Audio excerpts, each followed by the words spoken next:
Hunter, je suis très heureuse de vous retrouver.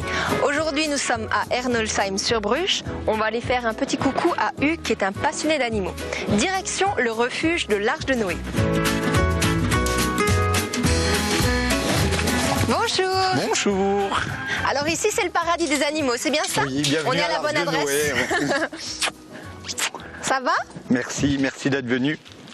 Merci à vous, j'allais dire pour votre lettre, mais c'est pas exactement vous qui m'avez écrit. Hein. Non, c'est pas moi, donc je remercie vraiment Jean-Paul Benz de Bofsheim, qui est un de nos premiers adhérents. Hein. Génial. Alors dites-moi, quelle est la particularité de ce refuge? Chaque animal qui est ici a son histoire automatiquement, sinon il n'y aurait pas de raison d'être chez nous. Bien sûr.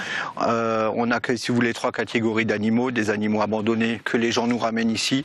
Ensuite, on accueille des animaux trouvés sur la voie publique, on fait officiellement lieu de dépôt pour les gros animaux.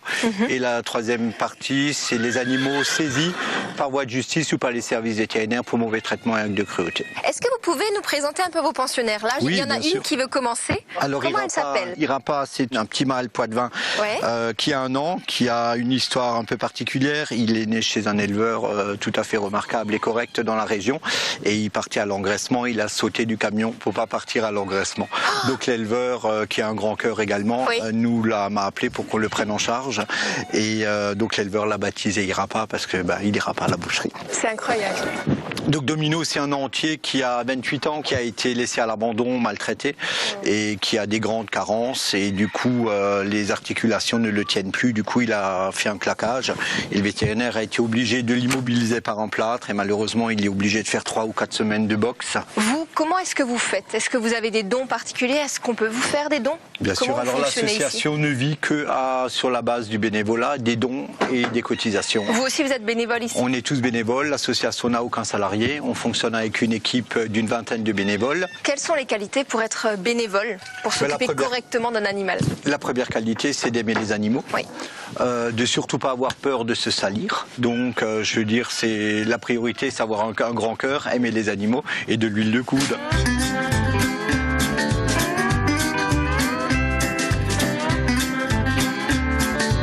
Alors Mickey, il a une histoire très particulière.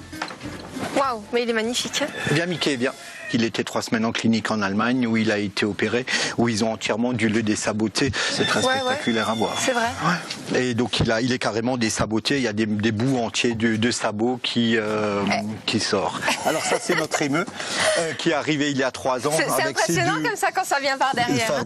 Donc elle a un rôle au refuge de gardien et de concierge. Vous voyez bien, là il y a la caméra, des gens qu'elle connaît pas. Donc ça l'intrigue. Du coup le bruit du jabot. Justement, je sais pas si vous entendez, mais elle fait un genre de bruit de tam-tam. Comme un tam-tam, comme un tam-tam. Alors ça c'est un bruit où elle est un peu inquiète et c'est son rôle de prévention et un peu d'éloignement des gens parce qu'elle se sent peut-être un peu en danger avec les caméras. Là, génial. Vous avez aussi des cochons.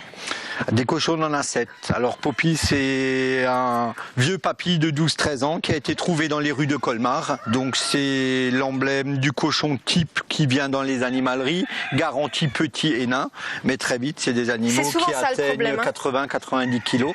Le problème des animaleries pour nous est un problème terrible. Alors surtout durant la période de Pâques où ils font les promotions pour les lapins. Alors il y a des moments où on rentre 20, 25, 30 lapins dans la semaine. Alors ça c'est vraiment un gros souci et on en a tellement à placer. Donc on dit toujours aux gens évitez d'aller tenir le mâle en allant dans les animaleries. Ça c'est notre enclos à lapins. Notre enclos, je vous en prie. À côté des poules. À côté des poules, entre les cochons. Donc ça, c'est des lapins ou trouvés ou abandonnés. Et les lapins blancs que vous voyez ici, c'est des lapins qu'on a récupérés dans le laboratoire où ils ont subi des tests d'investigation. Pour les cosmétiques. Pour les cosmétiques. Mon Dieu. Donc c'est des lapins qui étaient totalement prostrés, qui n'avaient pas du tout l'habitude de bouger ou de cavaler. Donc maintenant, au bout de quelques mois, ils sont vous les voyez, très cool. Ils ont de la chance. Voilà, derrière, dans les petites niches. J'étais persuadée que ça se faisait plus, ça, les tests sur les animaux. Bien sûr, malheureusement toujours. Donc voilà, donc là c'est vraiment pour nous le bonheur parce qu'ils sont arrivés des labos. Je suis vraiment heureuse pour eux, c'est génial. Je crois que je vais vous faire un bisou. Merci franchement pour tout ce que vous faites. Je vous rappelle, si vous voulez adopter un animal, eh bien n'hésitez pas, venez au refuge l'Arche de Noé, ils vous attendent pour une seconde chance.